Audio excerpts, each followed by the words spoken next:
Bienvenue sur la chaîne Ma Psy en ligne chez moi. Je suis Émilie, je suis psychologue et dans ce podcast, je voulais vous proposer de vous énoncer plusieurs signes que vous êtes victime entre guillemets de dépendance affective parce que c'est un motif de consultation qui est extrêmement fréquent et je me suis dit pourquoi pas en faire un podcast pour vous faciliter entre guillemets dans l'identification de cette problématique. Je vous propose de télécharger votre formation offerte en barre d'infos. Et si vous aimez ce podcast, bien sûr, partagez-le, laissez-moi un petit pouce bleu et pourquoi pas encore un commentaire, ça me fait toujours très plaisir de vous lire. Dans ce podcast, je vais vous proposer environ 10 signes qui peuvent démontrer une dépendance affective. Bien sûr, on n'est pas indépendant affectif, c'est-à-dire que c'est pas figé pour toute votre vie si vous êtes concerné par la question, mais voilà, vous pouvez être entre guillemets victime de dépendance affective ou faire preuve de dépendance affective. C'est une nuance que j'aime à rappeler souvent en consultation. Alors souvent, les 10 signes dont je vais vous parler, c'est les 10 signes, on va dire, que je constate le plus en consultation avec les femmes.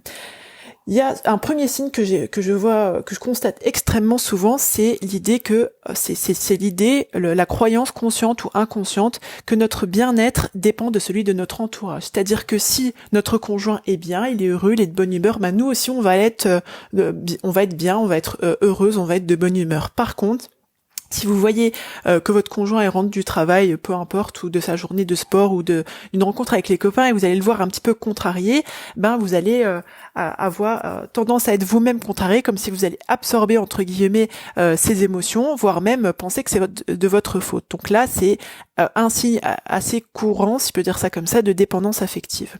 Il y a aussi l'idée, et c'est toujours, dans cette même dynamique dans la relation, de faire passer le bien-être de l'autre avant notre propre bien-être. Bien sûr, si vous êtes dépendant du coup de l'humeur de l'autre, vous avez tendance à, au lieu de vous occuper de vous, en fait, si je vous le dis autrement, vous allez vous occuper de l'autre parce que vous avez besoin, entre guillemets, de l'autre pour accéder vous-même, entre guillemets, à un ersatz de bonheur.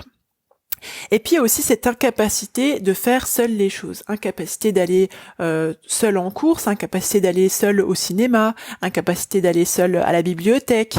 Voilà, c'est cette idée en fait que quand on va sortir seul, quand on va faire quelque chose, aller faire du vélo ou quoi que ce soit, ou aller à la piscine, que sais-je, on va se sentir pas rassuré, ou on va pas se sentir bien. Si on fait les choses seul, on va sentir comme un vide. Et là, ça peut être aussi un signe que vous êtes dans une dépendance affective.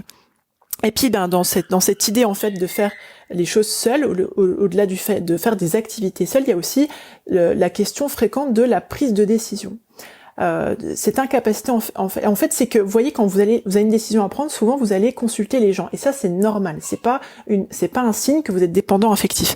Par contre, que vous preniez conseil chez d'autres personnes, c'est une chose, mais que vous fassiez reposer la prise de décision sur les autres, ça c'est autre chose. Et là, quand vous sentez que vous êtes trop dépendant, trop attaché à la vie des autres, et que c'est ça en fait qui vous permet de trancher, là ça peut être un signe que vous êtes dans une dépendance affective. Également, dans la même veine, lorsque vous faites primer le regard de l'autre sur votre propre perception, donc là ça peut être le cas dans la prise de décision, mais aussi sur votre propre vérité.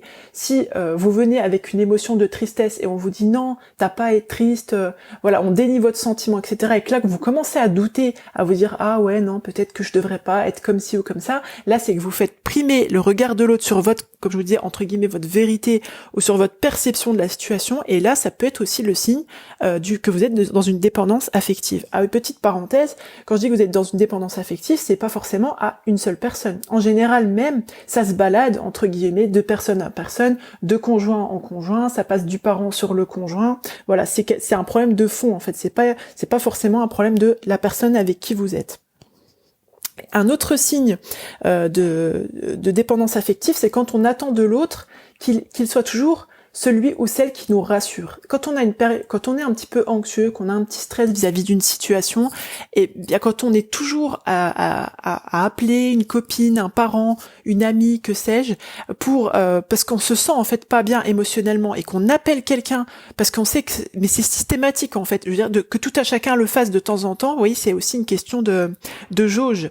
C'est normal. Par contre là, quand vous sentez que vous arrivez jamais à à brasser ça vous-même et que vous êtes toujours dépendant d'une autre personne pour vous rassurer au niveau émotionnel, et que vous attendez de cette personne qu'elle rassure ou qu'elle compense vos peurs, et bien là, ça peut être aussi le signe d'une dépendance affective. Il y a aussi dans la dépendance affective, il y a cette ambivalence. Vous savez j'ai beaucoup parlé, vous avez vu de ce qui est de l'ordre de la relation, en fait, qui touche à la relation à l'autre. Eh bien, dans la dépendance affective, il y a aussi cette idée de, parfois, dans cette ambivalence de la relation, c'est que je n'aime plus cette personne, ou je ne l'aime pas, ou je la déteste même si je veux pas me l'avouer, mais je veux qu'elle soit auprès de moi. Je veux qu'elle s'intéresse à moi, qu'elle prenne soin de moi. Et ça, c'est aussi le signe d'une dépendance affective. C'est-à-dire que l'autre n'est plus là pour sa personne, mais il est là pour ce qu'il vous apporte. Et là, c'est aussi le signe également d'une dépendance affective. Il y a aussi, dans cette même veine de ce que je vous disais tout à l'heure, quand l'autre compense et rassure nos peurs, il y a aussi le fait d'avoir des attentes qui sont irréalistes par rapport à l'autre. C'est-à-dire que, par exemple, typiquement, c'est quand on a des attentes où on attend de l'autre, par exemple, d'un conjoint, qu'il ait plus le rôle d'un parent. Et là, quand je vous disais tout à l'heure, c'est une question de jauge, quand il y a un dysfonctionnement, mais il y a surtout un déséquilibre dans la relation, c'est souvent une question de dépendance affective. Et alors, je vous ai dit des attentes irréalistes, mais surtout, vous voyez, immatures, en fait. Quand on a peur de donner son opinion, parce qu'on appréhende le conflit, parce qu'on appréhende que l'autre nous abandonne, ou parce qu'on appréhende d'être rejeté, eh bien, là encore, ça peut être le signe d'une dépendance affective. Et puis, il y a aussi ça c'est très courant, hein, je vais me faire peut-être lapider par les femmes, je ne sais pas à l'issue de ce podcast, parce que ça peut concerner les hommes, comme moi je travaille plutôt avec un public féminin, on va dire que forcément mon inspiration va être plus tournée vers ce public.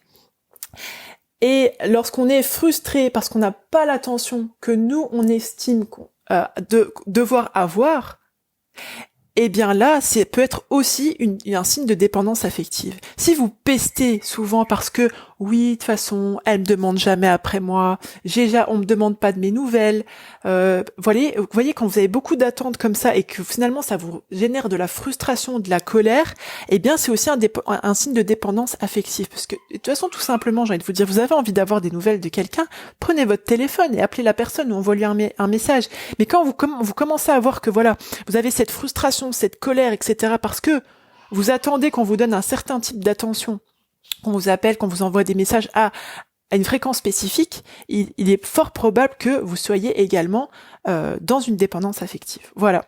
J'espère que ce petit podcast, il vous apportera une plus-value par rapport à cette remise en question vis-à-vis de la dépendance affective.